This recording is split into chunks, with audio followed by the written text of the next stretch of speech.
Okay. Det første spørgsmål, Luna, det er, hvad forstår du ved ordet motivation?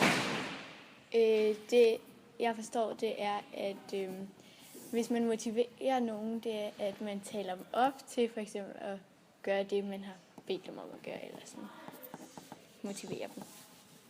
Tale dem op til at gøre det, man har bedt dem om. Eller hvad de skal gøre, som de måske ikke har lyst til, i hvert fald. Okay. Det andet, det er, hvordan viser du dit engagement i løbet af idrætstimen?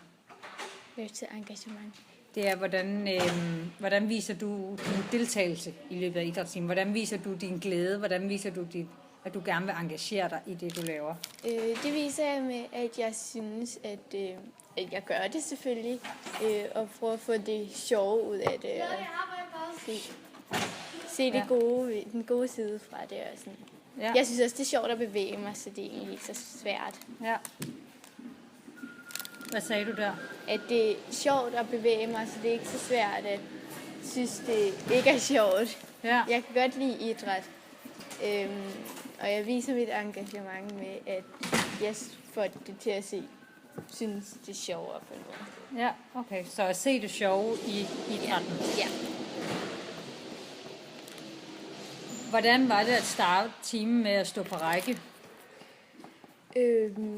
Det var jo egentlig en anden måde, end den vi starter på, når vi normalt har idræt.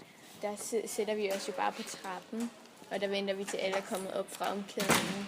Det er egentlig en god idé, men jeg ved ikke rigtig, om det gør noget, at det er alfabetisk orden. Men det er en god idé for at samle op på, at vi alle er der.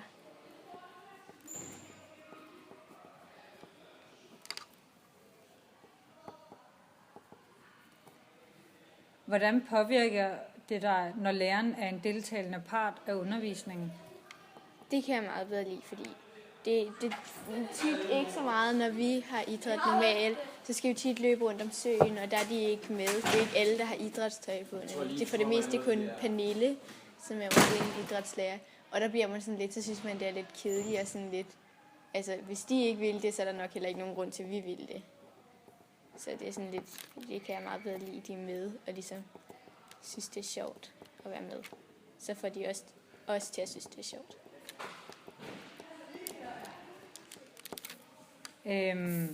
Hvad gør det ved dig, at der står nogle læringsmål på væggen i starten af timen? Altså de der læringsmål, vi klistrer op. Ja.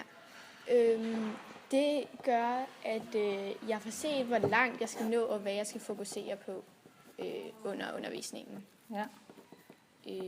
Men altså, nogle gange kan der jo godt komme nogle læringsmål op, som man allerede kan.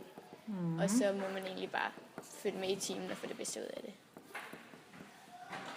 Altså, så du mener, at når der er et læringsmål, du allerede kender, og du allerede føler opfyldt?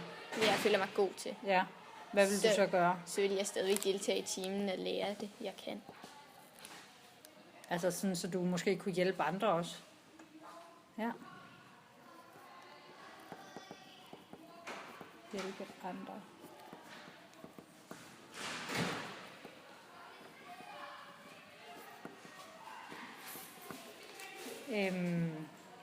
Synes du, at du skal gøre noget bedre i forhold til pointgivning? Jeg synes, jeg er faktisk ret tilfreds med min deltagelse i timen. Det der med point, at det ikke er, hvor godt vi deltager og sådan noget. Der synes jeg er tilfreds med det, jeg gør, og jeg gør det bedste, jeg kan.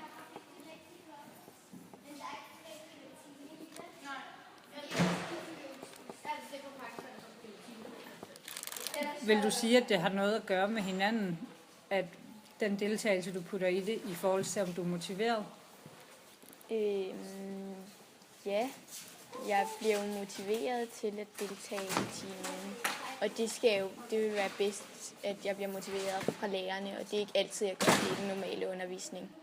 Men det synes jeg er blevet her.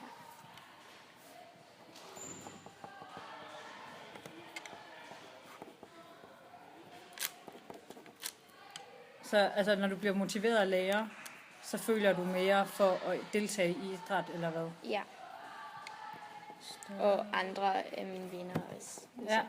hvis alle bakker op om det. Hvis der er andre, der bare tænker, ej, det gider jeg ikke, så det er svært at selv at se det sjove i det. Ja. Men jeg prøver jo, altså. Okay. Tak, Luna. Selv tak. Det var ikke så slemt, var?